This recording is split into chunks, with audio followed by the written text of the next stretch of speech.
सभी को मेरा नमस्कार। जो आज अगला चैप्टर है हमारा छठा है और जिसका शीर्षक है प्रेमचंद के फटे जूते। और जो हमारे लेखक है हरिशंकर परसाई जी हैं।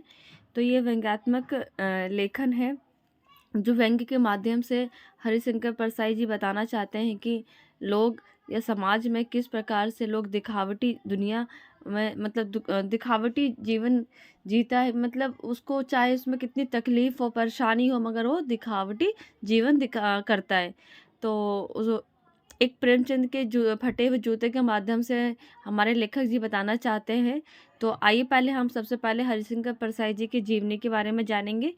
तो सबसे पहले हरिशंकर परसाई का जन्म सन 1922 में मध्य प्रदेश के होशंगाबाद जिले के जमानी गांव में हुआ। नागपुर विश्वविद्यालय से एमए करने के बाद कुछ दिनों तक अध्यापन किया। सन 1947 से स्वतंत्र लेखन करने लगे और जबलपुर से वसुधा नामक पत्रिका निकाली जिसकी हिंदी सागर में काफ़ी सराहना हुई। सन 1995 में उनका निधन हो गया। उनकी मृत्यु सन 1995 में हो गई। हिंदी के व्यंग्य लेखकों में उनका नाम अग्रणी था। मतलब व्यंग्य लेखन में सबसे आगे थे हमारे हरिशंकर परसाई जी। और परसाई जी की कृतियाँ ये सारी रचनाएं हैं उनकी, जैसे कि हंसते हैं रोते हैं, अगली है, जैसे उनके दिन फिरे कहानी संग्रह है, रानी नागफनी की कहानी, तट की खोज ये उपन्यास है, तब की बात और थी, भूत के पांव पीछे, बेईमानी की परत, पगडंडियों का जमाना और सदाचार का ताबीज, शिकायत मुझे भी है और अंत में ये निबंध है सारे, और वैष्णव की फिसलन, तिरछी रेखाएं, ठिठुरता हुआ गणतंत्र और विकलांग श्रद्धा का दौर, ये व्यंग संग्रह है। तो आइए हम यहाँ पे भारतीय जीवन के पाखंड और भ्रष्टाचार, अंतर्विरोध, बेईमानी आदि पर लिखे उनके व्यंग लेखों ने शोषण के विरुद्ध साहित्यिक भूमिका में निर्वाह किया। मतलब उन्होंने जितने भी पाखंड या कह सकते हैं कि बेईमानी या किसी प्रकार का शोषण होता था उसके विरुद्ध उन्होंने साहित्य लिखा। और उनका जो व्यंग लेखन परिवर्तन की चेतना पैदा करता है। कोरे हास्य से अलग व्यंग आदर्श के पक्ष में उनकी उपस्थिति दर्ज कराता है। सामाजिक, राजनीतिक और धार्मिक पाखंड पर लिखे उन्होंने क्या अन्य जैसे राजनीतिक पे भी, सामाजिक पे और धार्मिक पाखंडों पर भी उन्होंने व्यंग लिखे हैं। व्यंग साहित्य के मानकों का निर्माण किया और परसाई जी बोलचाल की भाषा में के सामान्य भाषा का प्रयोग करते थे, किंतु संरचना के अनूठेपन के कारण उनकी भाषा का मार्मक क्षमता बहुत ही बढ़ जाता है। तो यहाँ पे हमारे प्रेमचंद जी का जो प्रेमचंद के फटे जूते का जो शीर्षक है वो आइए हम इसका उद्देश्य जानेंगे। कि शीर्षक निबंध में परसाई जी ने प्रेमचंद के व्यक्तित्व की सादगी के साथ साथ एक रचनात्मक और अंतर्भेदी समाजी दृष्टि का विवेचन करते हुए आज की दिखावी प्रवृत्ति और अवसरवादी पर व्यंग्य किया है। तो मैंने कहा है कि समाज में जो दिखावटी दुनिया जी रही है उस पर क्या उन्होंने व्यंग्य किया है। तो आइए पाठ के माध्यम से जानेंगे। तो इस प्रकार से हमारा यहाँ पे छठा चैप्टर है प्रेमचंद के फटे जूते। प्रेमचंद का एक चित्र मेरे सामने है।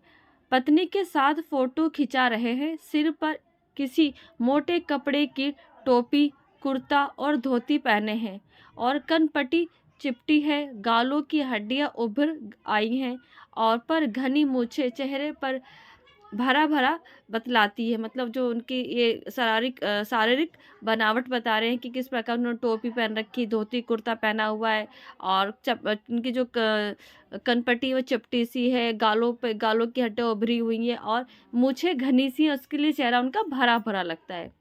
पाँव में कैनवस के जूते हैं जिनके बंद और बेतरतीब बंधे हैं। लापरवाही से उपयोग करने के बाद के सिरों पर लोहे की पतरी निकल रही है और छेदों में बंद डालने की परेशानी होती है, तब बंद कैसे भी कस लिया जाता है। मतलब कि जो जूते को बांधने की परेशानी होती है तो कैसे भी जूते को कस लिया जाता है। दाहिने पाँव का जूता ठीक है मगर बाएं पैर का जूते का बड़ा छेद हो गया, मतलब उनका जो बाएं पैर का जूता फटा हुआ है, जिसमें से उंगलियां बाहर निकल आई हैं, जिससे कि उंगलियां बाहर आ गई हैं। मेरी दृष्टि से इस जूते पर अटक, जो उनकी दृष्टि है उस जूते पे अटक गई है। सोचता हूँ फोटो खिंचाने की अगर ये पोशाक है तो पहनने की कैसी होगी। नहीं, इस आदमी की अलग अलग पोशाकें नहीं होगी और इसमें पोशाकें बदलने का गुण नहीं है। ये जैसा है वैसा ही फोटो में खिंच रहा है। वो कहना चाहते हैं जो प्रेमचंद जैसे हैं वैसे ही वो अपनी फोटो खिंचवा रहे हैं, जैसे मतलब साधारण जीते हैं उसी प्रकार से वो साधारण अपनी पोशाक में फोटो खिंचवा रहे हैं। मैं चेहरे की तरफ देखता हूँ, क्या अ, तुम्हें मालूम है कि मेरे साहित्यिक पुरखों की तुम्हारा जूता फट गया है और उंगलियां बाहर दिख रही हैं। क्या तुम्हें इसका जरा भी एहसास नहीं, जरा लज्जा, संकोच या झेप नहीं। वो कहते हैं कि जब तुम्हारी ये उंगलियां बाहर निकल रही, तुम्हें बिल्कुल भी लज्जा, शर्म या संकोच नहीं होता। क्या तुम्हें इतना भी नहीं जानते कि धोती को थोड़ा नीचे खींच लेने से उंगलियां ढक जाती। वो कहते जरा सा तुम धोती नीचे खींच लेते तो उंगलियां ढक जाती, मगर फिर भी तुम्हारे चेहरे पर बड़ी बेपरवाही और बड़ा विश्वास है, मतलब कि मतलब कोई परवाह नहीं है कि कोई क्या देखेगा क्या नहीं देखेगा, कोई नहीं, मतलब बहुत ही विश्वास के साथ ही फोटो खिंचवा रहे। फोटोग्राफर ने जब रेडी प्लीज कहा होगा तब परंपरा के अनुसार तुमने मुस्कान लाने की कोशिश की होगी। दर्द के गहरे कुएं के तल, मतलब बिल्कुल गहराई में, तल में कहीं पड़ी मुस्कान को धीरे धीरे खींचकर ऊपर निकाल रहे होंगे। तो कह रहे हैं कि किस प्रकार से वो कोशिश कर रहे होंगे एक मुस्कुराने की, हंसने की, जब फोटो खिंचवाते हैं तब। कि बीच में ही क्लिक करके फोटोग्राफर ने थैंक यू कह दिया होगा। और विचित्र है, ये अधूरी मुस्कान, ये मुस्कान नहीं है, उसमें उपहास और व्यंग है। वो कहते हैं मुस्कान नहीं है, ये उपहास और व्यंग है। तो आगे देखेंगे कि ये कैसा आदमी है जो खुद तो फटे जूते पहने फोटो खिंचा रहा है और पर किसी पर हंस भी रहा है। वो कह रहा है किसी पर हंस भी रहा है, कह रहे खुद ने तो फटे जूते पहने और दूसरों पे हंस भी रहा है। फोटो ही खिंचाना था तो ठीक जूते पहन लेते या ना खिंचवाते। कहते या ठीक जूते पहन लेते या ना खिंचवाते। फोटो ना खिंचवाने से क्या बिगड़ता, शायद पत्नी आग्रह कर रहा आग, पत्नी का आग्रह रहा हो और तुम अच्छा चल भाई कहकर बैठ गए होंगे। मगर ये इतनी बड़ी ट्रेजेडी है कि आदमी के पास फोटो खिंचाने को भी जूता ना हो। मैं तुम्हारी ये फोटो देखते देखते तुम्हारे कलेश मतलब अंदर जो टेंशन, कलेश को तो अपने भीतर महसूस करके जैसे रो पड़ना चाहता हूँ। मतलब उसको इतनी टेंशन हो रही है और उसके मन में क्या पीड़ा हो रही होगी, वो सोच के रो पड़ना चाहता हूँ। मगर तुम्हारी आंखों का ये तीखा दर्द भरा व्यंग मुझे एकदम रोक देता है। तुम फोटो का महत्व नहीं समझते होते तो किसी से फोटो खिंचवाने के लिए जूते मांग लेते। लोग तो मांग के कोट से वर दिखाई देते हैं, मतलब शादी कर लेते हैं कोट मांग के, और मांगे कि मोटर से बारात निकाल लेते हैं, मतलब मोटर निकाल के बारात निकाल लेते हैं, मतलब मोटर बाइक मांग के या गाड़ी मांग के। फोटो खिंचवाने के लिए तो बीबी भी मांग लेते हैं। और तुमसे तो जूते ही मांगने नहीं बने, मतलब तुमसे तो जूते ही मांगने नहीं बने। तुम फोटो का महत्व नहीं जानते। लोग तो इत्र चुपेड़ कर फोटो खिंचवाते हैं और जिससे फोटो खूबसूरत आ जाए, गंदे से गंदे आदमी की फोटो खूबसूरत देती है। वो कहते हैं जो परफ्यूम लगा लगा के आते हैं, जो परफ्यूम दिखता नहीं फोटो में फिर भी लगा लगा के आते हैं फोटो खिंचवाने के लिए। टोपी 8 आने में मिल जाती है, टोपी क्या 8 आने में मिल जाती है, और जूते उस जमाने में 5 रुपए से कम में क्या मिलते होंगे। जूता हमेशा टोपी से कीमती रहा है। अब तो जूते की कीमत और बढ़ गई है। एक जूते पर 2500 टोपियां निछावर हो जाती है, मतलब 25 टोपी मिल जाएगी एक जूते में। तुम भी जूते और टोपी के अनुपातिक मूल्य के मारे हुए थे, मतलब तुम पे इतने पैसे नहीं थे इसलिए तुमने जूते नहीं खरीदे। ये विडंबना मुझे इतनी तीव्रता से पहले कभी नहीं चुभी जितनी आज चुभ रही है। मतलब उसको इतना जो विडंबना की ऐसे कैसे हो सकता है, वो ऐसी टेंशन में आज, मतलब पहले नहीं चुभी जितनी आज चुभ रही है। आज मैं तुम्हारा फटा जूता देख रहा हूँ तुम महान कथाकार, उपन्यास सम्राट, मतलब तुम बहुत बड़े उपन्यासकार हो, कथाकार हो, युग प्रवर्तक हो, जाने क्या क्या कहलाते थे, मगर फोटो में भी तुम्हारा जूता फटा है। कह रहा फोटो में भी जूता तुम्हारा फटा है। मेरा जूता भी कोई अच्छा नहीं, वो कहता मेरा जूता भी कोई अच्छा नहीं है। अपने जूते के बारे में बताने लगे। यूं ऊपर से तो अच्छा दिखता है, उंगलियां बाहर नहीं निकलती, पर अंगूठे के नीचे तला फटा हुआ, मतलब नीचे से तला फटा हुआ है, और अंगूठा जमीन से घिसता, जो क्या है, अंगूठा है जमीन से क्या करता है, घिसता है, घिसता है, और पेनी मिट्टी पर कभी कभी रगड़ खाकर लहूलुहान भी हो जाता है। मतलब कहता है कि मेरा जूता फटा तो ऊपर से नहीं है, मगर नीचे से क्या तला फटा हुआ, जिस कारण से उनका अंगूठा जमीन में घिस जाता है, कभी कभार तो लहूलुहान मतलब खून भी निकल जाता है। पूरा तला गिर जाएगा, मतलब पूरा तला गिर जाएगा, पर पंजा छिल जाएगा, मतलब पंजा भी छिल जाएगा, मगर उंगलियां बाहर नहीं दिखेगी, मगर उंगलियां जो दुनिया में नहीं दिखेगी कि उनका जूता फटा हैगा। ठीक है, तुम्हारी उंगलियां दिखती है, तुम्हारी उंगलियां दिखती है, पर पाँव सुरक्षित है। वो कहता है पाँव सुरक्षित है, मेरी उंगलियां ढकी है, पर पंजा नीचे से घिस गया है। मैं कहता है मेरा पाँव तो ढका हुआ है, मगर नीचे से मेरे पैर क्या घिस गया है, घिस के घायल हो गया है।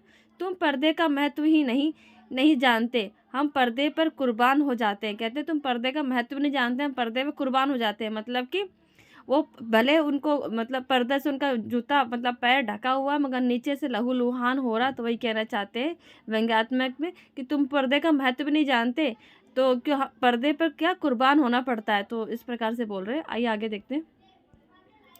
तो ये देखेंगे उनका जूता फटा हुआ है यहाँ पर। तो तुम फटा जूता बड़े ठाठ से पहने हो। कहते तुमने बड़े ठाठ से पहन रखा, और हमें इतनी शर्म आ रही कि हमने अपना पैर नीचे से फटा हुआ लहूलुहान कर लिया, तुम ठाठ से पहने हो। मैं ऐसे नहीं पहन सकता, मैं ऐसे नहीं पहन सकता। फोटो तो जिंदगी भर इस तरह नहीं खिंचवाऊंगा। कहता हूँ फोटो को तो ऐसे जिंदगी भर नहीं खिंचवाऊंगा, चाहे कोई जीवनी बिना फोटो के ही छप जाए। क्या, चाहे कोई जीवनी बिना फोटो के छप जाए। तुम्हारी यह व्यंग मुस्कान, मतलब जो तुम व्यंग मतलब ऐसे हंस रहे हो ना मेरे हाल पे, मेरे हौसले का पस्त कर देते हो, मतलब मेरा जो हौसला है उसे पस्त कर देते हो। क्या मतलब है इसका, कौन सी मुस्कान है ये। कहते कौन सी मुस्कान है, वो कहते हैं प्रेमचंद जी को, कौन सी मुस्कान है ये, गोरी का गोदान हो गया है। मतलब उनके जो द्वारा लिखे गए उपन्यास हैं सारे, जो नाम बताए गए, गोरी का गोदान हो गया है। क्या पूस की रात में नील गाय, या हल्कू का खेत चर गई है। क्या सुजान भगत का लड़का मर गया है, कोई डॉक्टर क्लब छोड़ नहीं आ सकता है। मतलब इस प्रकार से उनके ये सुजान, ठीक है, पूस या गोदान, ये सारे इनके उपन्यास है। नहीं, मुझे लगता है माधो औरत के कफन के, मतलब कफन भी का आएगा उपन्यास, कफन के चंदे की शराब पी गया है, वही मुस्कान मालूम होती। कहता है वही मुस्कान मुझे मालूम होती है। मैं तुम्हारा जूता फिर देखता हूँ तो कैसे फट गया। कहता है मैं देखता हूँ तुम्हारा जूता कैसे फट गया है। ये मेरी जनता के लेखक है, मेरे जनता के लेखक क्या बहुत चक्कर काटते हैं, क्या बनिए के ताग, मतलब कहता है कि तुमने बहुत चक्कर काटते हो। ठीक है, या तगादे के बचने के लिए मील दो, मतलब कि जो तगादे मतलब लोग उधार उधार मांगने के लिए आ जाते, तो उसके बचने के लिए क्या कहते हैं, तुम घंटे चक्कर लगा के घर लौटते हो, मतलब लंबा चलना पड़ता है इसलिए। ये चक्कर लगाने से जूता फटता तो नहीं, कहता चक्कर लगाने से जूता फटता नहीं, घिस जाता है, घिस जाता है। कुंभन दास का जूता भी फतेहपुर सीकरी जाने आने में घिस गया था। कहते कुंभन दास थे, ये भी उपन्यासकार है, तो उनका भी जूता घिस गया था। ठीक है, उसे बड़ा पछतावा हुआ। उसने कहा आवत जात पहने घिस गई, बिसर गयो हरि नाम। कहते हैं कि आते जाते में क्या जूता घिस गया और बिसर गया हरि का नाम। तो आगे देखेंगे।